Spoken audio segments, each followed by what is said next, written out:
Em Mateus, no capítulo 19, versículo 5, Jesus disse: Deixará o homem o seu pai e a sua mãe, e unir-se-á a sua mulher, e serão ambos uma só carne. Porquanto o que Deus uniu, não separe o homem. Você percebe que a união entre o homem e uma mulher, ela só acontece, ou seja, sendo aí uma só carne, a unicidade, né? A união carnal entre o homem e uma mulher, ela só acontece após esse deixar, né, do pai e da mãe.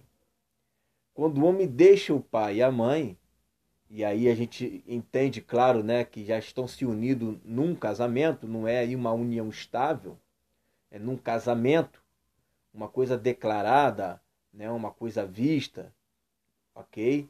Quando a família já sabe, olha, estou deixando vocês para me unir à sua mulher, não diz a sua noiva, não diz, né, como se fosse no dia de hoje, a sua namorada. Não diz namorada, não diz noiva, diz mulher. Ou seja, quando o homem ele deixa o pai e a mãe, se desliga desses vínculos, né,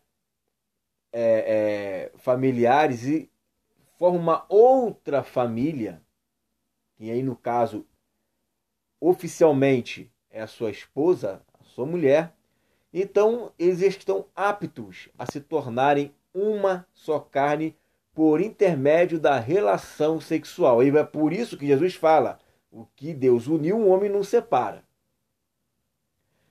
E aí, claro está, eu me refiro aí aos jovens, aos adolescentes, que não existe nenhuma possibilidade da Bíblia aprovar o sexo antes do casamento.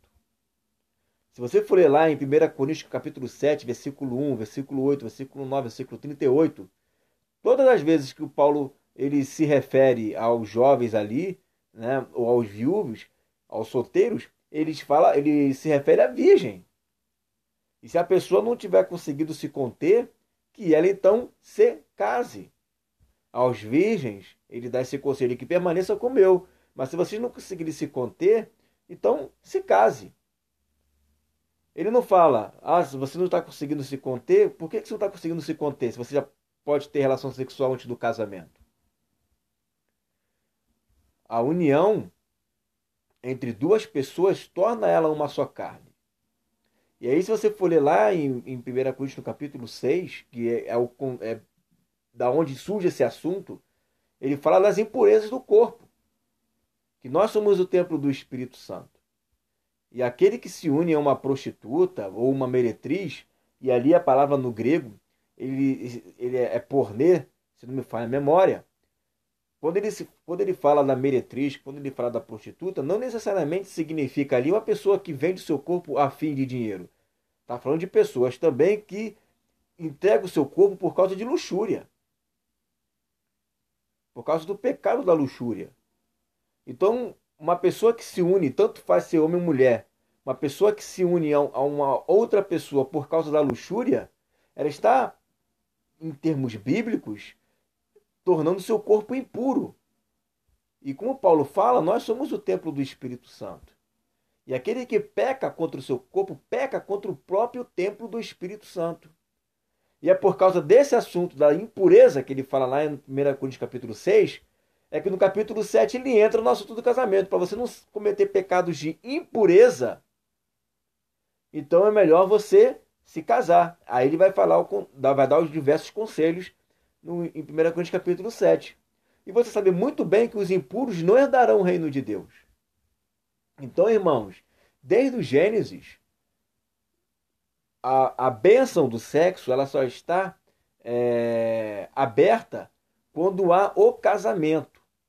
Quando existe o casamento, existe a bênção.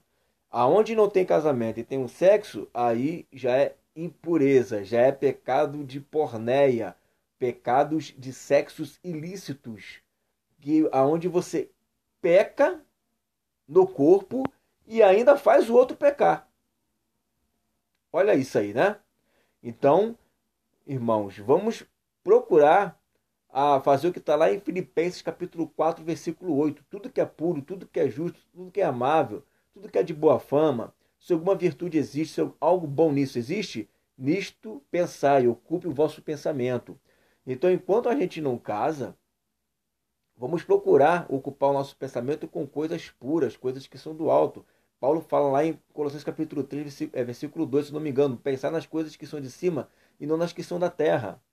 Então vamos pensar nas coisas que são de cima, vamos pensar nas coisas puras, para que a nossa vida, por intermédio da palavra, conforme está lá em Salmos capítulo 119, como purificará o jovem o seu caminho, observando segundo a sua palavra. Escondi a sua palavra no meu coração, para não pecar contra ti. Então vamos guardar a palavra de Deus para não pecarmos contra o Senhor. Vamos estar buscando nossa vida em oração, andando com pessoas que pensam da mesma forma que nós. Que quanto mais escudo nós tivermos, através de oração, consagração, leitura da palavra, comunhão com os irmãos, que buscam a santidade, a chance de nós cairmos em tentação é muito menor. Não que nós devemos deixar de vigiar para não cair, muito pelo contrário. Tomar essas precauções é uma vigilância. Então vamos estar vigiando, irmãos, para nós não pecarmos contra o Senhor e mantermos a nossa pureza, para que nós venhamos ter uma vida e um casamento abençoado em um nome de Jesus. Fique na paz.